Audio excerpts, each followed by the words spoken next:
जय श्री कृष्णा, जय श्री वल्लभ, जय श्री अम्मा जी। आप सभी भगवती वैष्णवों को, सभी बहन भाइयों को, आप सब अच्छे होंगे, आनंद में होंगे। स्वागत है आपका मेरे श्री अम्मा जी ब्लॉग 111 में।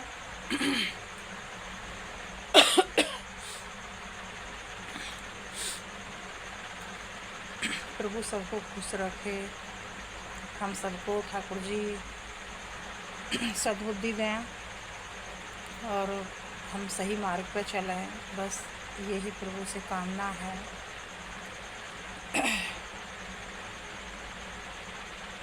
कल की हमारी जो वीडियो थी वो थी कि इंसान को हताश और निराश नहीं होना है। और महिलाएं बहुत कमज़ोर होती हैं, दिल की बहुत अच्छी होती हैं, लेकिन जब उनके साथ कुछ ऐसा होता है तो वो कहते, कहावत में है ना कि महिला कच्चे पामों की होती हैं। तो महिलाओं के साथ कुछ ऐसा होता है कि उनकी जो कहते हैं ना कि उनको ऐसा लगता है कि जब ससुराल में उनके साथ कुछ ऐसा हो तो फिर उनको कुछ ऐसा लगता है कि अब हमारा कुछ यहाँ है ही नहीं तो इससे तो अच्छा है तो भाग जाएं, फिर मर जाएं, है ना। तो मैं सब आ, आ, आ, लड़की जो भी हैं उनके सास ससुरों से, सबसे सास ससुर जो है ना वो एक लड़कियों को एक माता पिता का ही दर्जा दें। जैसे अपनी बेटियों को मतलब आप रखते हो, ऐसे बहुओं को भी आपको रखने का अधिकार है, क्योंकि वो अपने घर वालों को छोड़ के जाती हैं और आपको अपना जीवन जो समर्पण करती हैं क्योंकि जो माँ बाप होते हैं ना वो अपने कलेजे के टुकड़े को आपको देते हैं। तो मेरी सब बड़ों से, छोटों से और जो माता पिता हैं, सास ससुर हैं, उनसे मेरी यही हाथ जोड़ के विनती है कि आप एक बार गहराई से सोचो कि जो आपकी बेटी किसी के पास गई है बहू बन के, अगर उनको मतलब कोई जो आप मतलब किसी की बेटी के साथ कर रहे हो, अगर वो आपकी बेटी के साथ भी कुछ ऐसा ही हो तो आप क्या बीतेगी, है ना। तो कोई भी चीज़ हो, हर चीज़ के दो पहलू होते हैं तो आप इस चीज़ को महसूस कर सकते हो कि अगर हमारी बेटी के साथ कोई ऐसा कुछ करता है जो हम दूसरे की बच्ची के संग दूसरा समझ के, दूसरे की बेटी समझ के हैं, जबकि वो आपकी ही धरोहर है, वो आपके घर की लक्ष्मी है, उसको मान सम्मान दो। पहली बात तो मैं सबसे पुरुषों से यही कहना चाहूँगी कि जो माता पिता का जो प्रेम है ना वो माता पिता की जगह पे रखो, जो पत्नी का जो प्रेम है वो पत्नी की जगह पे रखो। और लड़कियों को भी अगर वो माता पिता से प्रेम करते हैं उनके पति, तो उनको भी मतलब बुरा नहीं मानना चाहिए इसमें, क्योंकि माँ बाप जो होते हैं ना वो कैसे कैसे करके बच्चों को पालते हैं। बड़ों का आदर करना चाहिए। और हमने अपने जीवन में हम बहुत सारी गलतियाँ होती हैं, लेकिन हमने बड़ों का हमेशा आदर किया है, हमने बड़ों का कभी निरादर नहीं किया। ये ठाकुर जी साक्षी हैं। और मेरी तो बेचारी सासू माँ फ़ोन नहीं रखती है, वो देखती भी नहीं है बेचारी, उसने कैसे कैसे अपना जीवन यापन किया। मैं उनको लेके आऊँगी अपने श्रीमद् गोकुल जी में। और हमेशा उन्होंने बहुत संघर्ष किया है। वो यही कह रही थी कि बेटा तू घर बना ले जब चलूँगी, बाकी तो सब गांव में सभी हैं। और अपना परिवार जो है वो एक शांतिपूर्वक, कोई लड़ने गुथने वाला नहीं है, अपना अपना जीवन यापन कर रहे हैं अपने हिसाब से। सबकी सोच विचारधारा अलग अलग, लेकिन हमारे यहाँ कोई ऐसा लड़ने गुथने वाला नहीं है। और तो यही कहना चाहूँगी मैं कि सबका जो मान सम्मान है ना वो अपनी अपनी जगह पे बना रहे, ताकि घर में अशांति नहीं हो। और प्रभु का जो नाम लें, है ना, प्रभु का जो नाम है वो सही ढंग से मतलब सब ले सकें।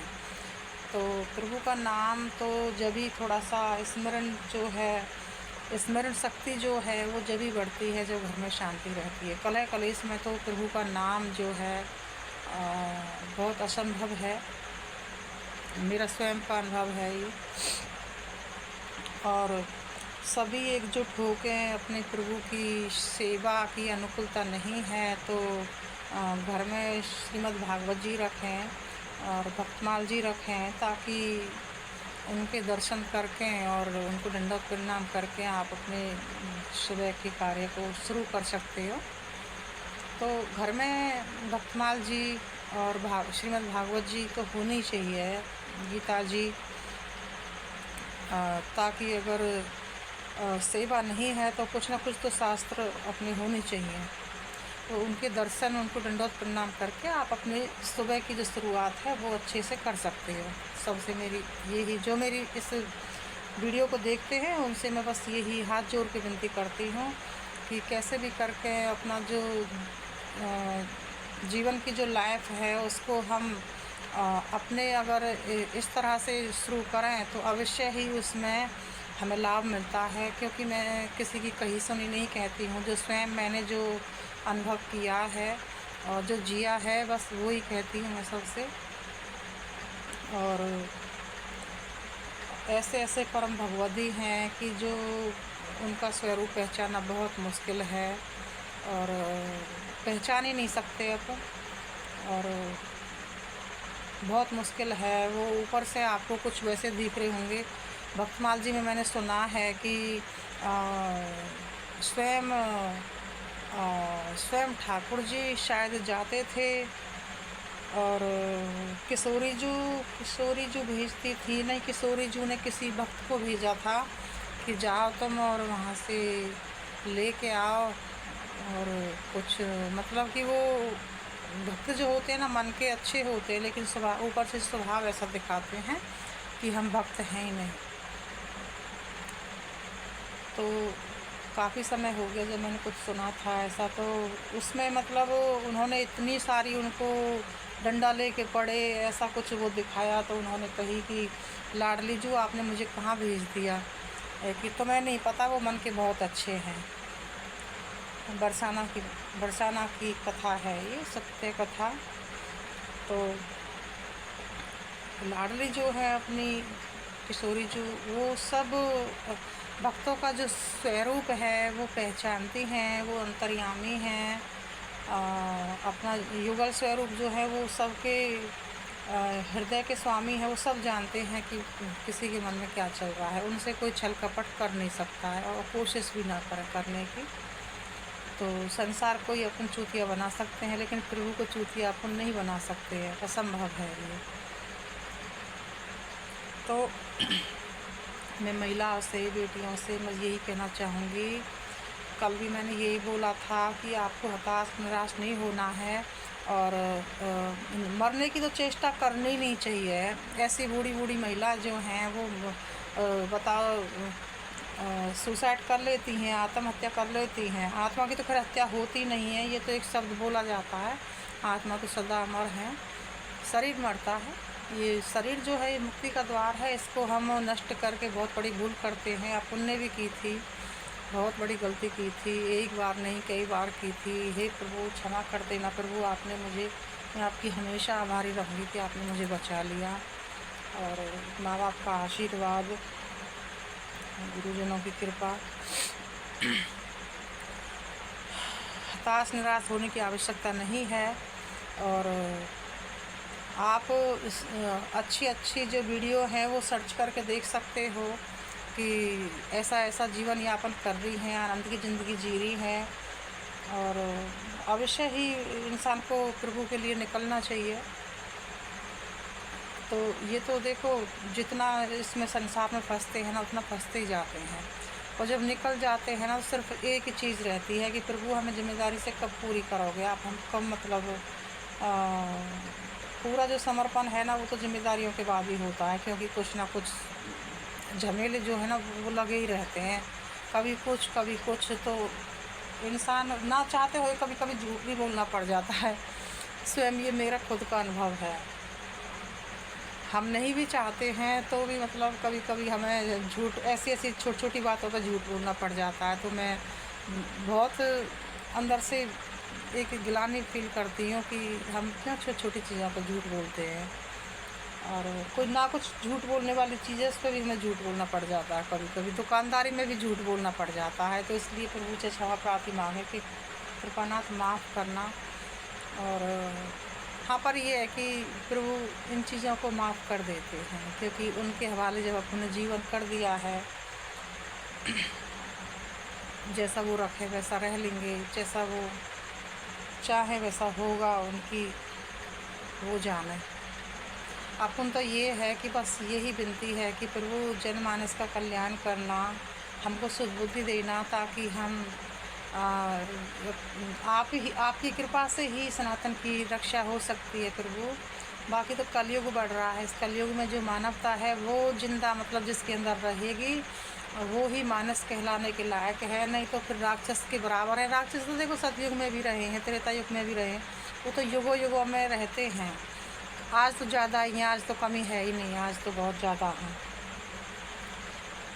मन तो नहीं करता, मन तो ऐसा करता है कि मैं कुछ ना कुछ जो अंदर से जो जिज्ञासा है वो बोलती रहूं, लेकिन बहुत वीडियो लंबी हो जाती है ना, तो आप सब देखते नहीं हो।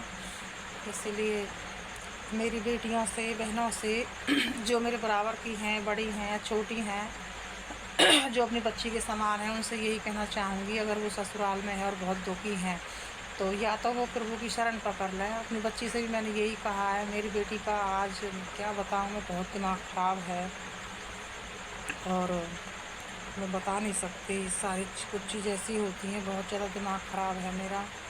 और हमारे यहाँ बहुत जल्दी शादी करते हैं लड़कियों की। 15 साल की शादी हुई थी, उसका बिगाड़ खाता भी हो गया। और क्या करें, कुछ कह नहीं सकते अपन। और बच्चे भी तो, बच्चे को समझाएं कि या तो ठाकुर जी की शरण पकड़ लो और या फिर जैसा जो रखे वहाँ रह लो। लेकिन क्या करें, अपन कुछ करने लायक है नहीं, क्योंकि प्रारब्ध होते हैं ना कई के जन्मों के। तो इसलिए मेरी सबसे यही विनती है बेटियों से। अपनी बेटियों से भी मैंने यही कही कि मरने का कदम मत उठाना। तुम्हारी पट रही है तो ठीक है, नहीं पट रही तो भैया तुम देख लेना अपने हिसाब से, लेकिन मरने का कदम मत उठाना, क्योंकि एक ना एक दिन तो शायद, कहते हैं ना, वेटिंग में लगे रहो, एक ना एक दिन तो अच्छा कर्म करोगे तो शायद प्रभु की भक्ति मिल ही जाएगी। पर मरना नहीं चाहिए, क्योंकि मरने के बाद तो इंसान का बहुत मुश्किल है। और शायद कहीं, मेरा इतना विश्वास तो है कि बच्चों को एक ना एक दिन तो मतलब, क्योंकि बड़ी छोटी बेटी है मेरी, पहले राधा रानी की भक्त थी। बड़ी बेटी मेरी है वो भी राधा रानी की आज भी भक्त है, एकादशी का व्रत रहती है। मेरे बहुत अच्छे बच्चे हैं, पर उनको मार्ग अच्छा नहीं मिला, उनको अच्छे नहीं मिले लोग ससुराल वाले, तो बहुत उनको बहुत दुखी, दारू पी के बहुत परेशान करते हैं वो लोग। कमेंट भी, कुछ भी कमेंट कर सकते हैं मेरे इसमें आके, गंदा गंदा कमेंट भी कर सकते हैं मेरी वीडियो में। इसीलिए मैं इन चीज़ों को बोलती हूँ। आप लोग सोचते होंगे ना, बेशक हमें पति पत्नी में कितना भी मनमुटाव रहा, लेकिन इस टाइप के तो हमारे ससुराल वाले नहीं हैं। भले ही मनमुटाव रहा, उनसे कुछ गलती हुई हो, हमसे हुई हो, लेकिन हमारे इस टाइप के नहीं हैं ससुराल वाले कि वो इस टाइप को मतलब बहू बेटियों के संग में व्यवहार करें। और वो तो एक तरह के मतलब राक्षस हैं वो लोग। मेरे इंस्टाग्राम पे आके भी मेरी लड़की का जो पति है बीच वाली का, वो इतना गंदा गंदा मैसेज कर रहा था। वो इतनी गंदी गंदी गाली देते हैं हम लोगों को, इसके पापा को भी गंदी गंदी गाली देते हैं। तो मैं सबसे यही कहना चाहूँगी, जो मेरी बच्ची के संग व्यवहार किया ना उन लोगों ने, और इतना मतलब गंदा गंदा व्यवहार। और जो बीच वाली जो लड़की है ना, वो थोड़ी सी हमारी बहकट्टू टाइप की है, वो हर किसी से घर की बात हर किसी से दे देती है।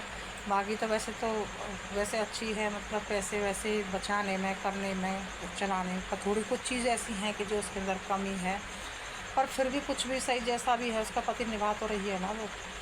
तो पति को भी उसके को समझना चाहिए थोड़ा सा। जब हो जाती है बच्चों से गलती, तो वो इतनी सारी गलतियाँ करता है, इतनी सारी लेडीज़ों के पास पहुंच गया था, और दारू पी के इतना ड्रामा करता है जिसकी कोई समय। तो यही कहना चाहूँगी सबसे कि जो सास ससुरों से, पतियों से, कि भैया ऐसा मत करो और मानव जैसा व्यवहार करो। दूसरे की बेटी जाती हैं तो उनका सम्मान करो, ठीक है ना। सबसे मैं यही कहना चाहूँगी, जो मेरी बेटियों के साथ जो हुआ ना, वो आप लोग मत करना। मैं जब भी कहती हूँ आप लोगों से कि मैं प्रारब्ध अनुसार मुझे भोगना पड़ रहा है, लेकिन मैं दुखी नहीं हूँ।